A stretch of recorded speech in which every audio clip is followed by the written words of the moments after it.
참미예수님, 오늘은 11월 26일 연중 제34주간 토요일입니다. 어느새 2022년 다해 전례력의 마지막 날이 되었습니다. 위령서골의 후반부 보름 동안 미사 독서로 들었던 묵시록의 결론은 오소서 주 예수님입니다. 이는 그분이 이미 선포하셨던 하느님 나라의 인격적 현실을 확인하면서 이를 사도 요한과 소아시아의 초대교회 신자들도 바람하지 않는다는 메시지입니다. 이 메시지를 통하여 요한이 그 신자들에게 주고자 했던 희망의 등불은 자신들의 이마에 예수의 이름이 적혀있는 그리스도인들이 주역이 되어서 밤도 사라지고 등불도 햇빛조차도 필요 없이 진리의 빛이 비추어지는 새로운 하늘과 새 땅을 차지하리라는 예언입니다.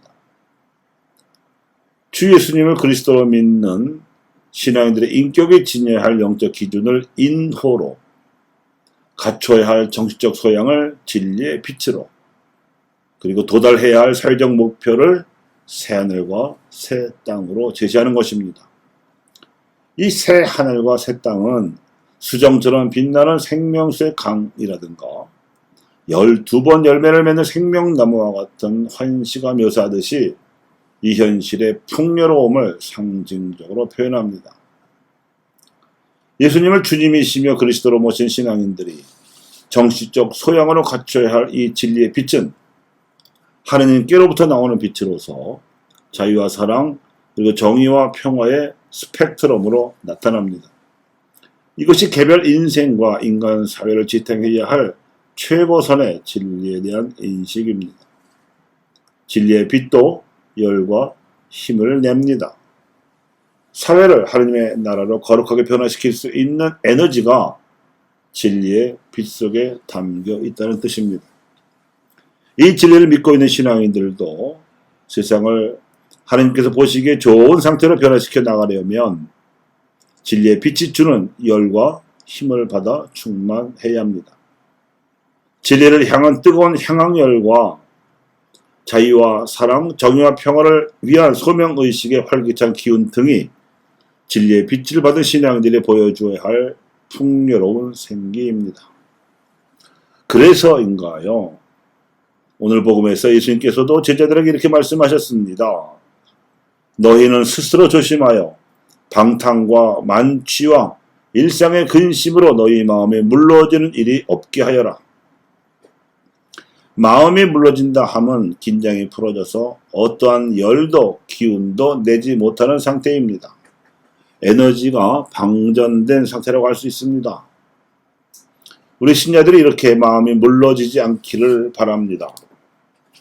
그 날은 덫처럼 갑자기 덮칠 것이기 때문입니다. 사실 우리의 인격이 하나님을 향하게 되는 기본 지향과 그분의 진리를 받아들이는 지적 소양과 그리고 이 지향에 따라서 또 이 소양을 발휘해서 주어진 인간관계를 성화시키고 또한 우리가 살아있는 동안 이 세상을 좋게 변화시키는 사명은 갑자기 실현된다기보다는 일생 동안 꾸준히 필요한 일입니다. 단지 세상 사람들이나 적어도 주변 사람들이 알아차리게 되는 때나 또는 인생의 마지막 날이 닥쳐서 하느님 앞에서 평가받는 때가 갑자기 들이닥칠 뿐입니다. 사도 요한은 파드모스 섬에서 유배당하는 중에 초대교회 신자들을 격려하기 위한 묵시록을 쓰고 나서 유배에서 돌아와서는 에베소 교회에 머물면서 복음서를 썼습니다. 이미 마르코와 마테오와 루카가 써놓은 복음서들이 신자들 수중에서 읽혀지고 있었지만 당시 극성을 부리던 로마의 박해 상황을 넘어서는 총체적인 역사의식과 그리스도 신앙의 기본 진리를 강조하고자 하였습니다.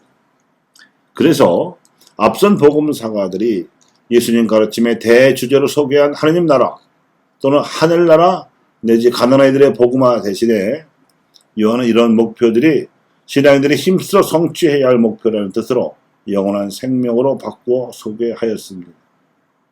그리고 영원한 생명을 얻어 누리기 위한 신앙인들의 노력은 결국 예수님의 신성을 증거하고자 하는 목표여야 함을 강조하였습니다. 그래서 요한복음서는 예수님께서 당신의 신성을 드러내시고자 유다인 군중 앞에서 일으키신 7가지 기적 사건을 소개하는 표징의 책과 제자들만 따로 모아놓은 자리에서 행하신 대사들의 기도를 비롯한 가르침 실려 있는 영광의 책으로 나누어 서술되었고, 이 전반부와 후반부를 미리 내다보고 쓴 서문이 맨 앞에 나와 있습니다. 요한은 표징의 책에서 예수님께서 당신의 신성을 드러내시고자 일으키신 것이라고 보아 기적을 표징이라고 불렀습니다. 카나의 혼인잔치, 죽어가던 왕실의 관리의 아들을 살리신 일, 베짜다 못가에서 안진뱅이를 고치신 일, 5,000명을 먹이신 일, 제자들을 구하러 물 위를 걸어오신 일, 태생 소경의 눈을 뜨게 해주신 일, 죽은 라자로를 다시 살리신 일 등이 그 7표징입니다. 또한 영광의 책에서 요한은 공관복음서들이 자세히 소개하던 성찬의 절차를 생략하는 대신에 성찬의 정신인 서로 섬김의 영성을 강조하기 위하여 제자들의 발을 씻겨주신 장면을 상세히 소개하였습니다. 요한은 이러한 표징들과 이로써 드러날 영광을 한마디로 간추리자면 서문에서 소개하다시피 세상을 창조하신 하나님의 말씀이 사람들 가운데 오셨다는 것입니다.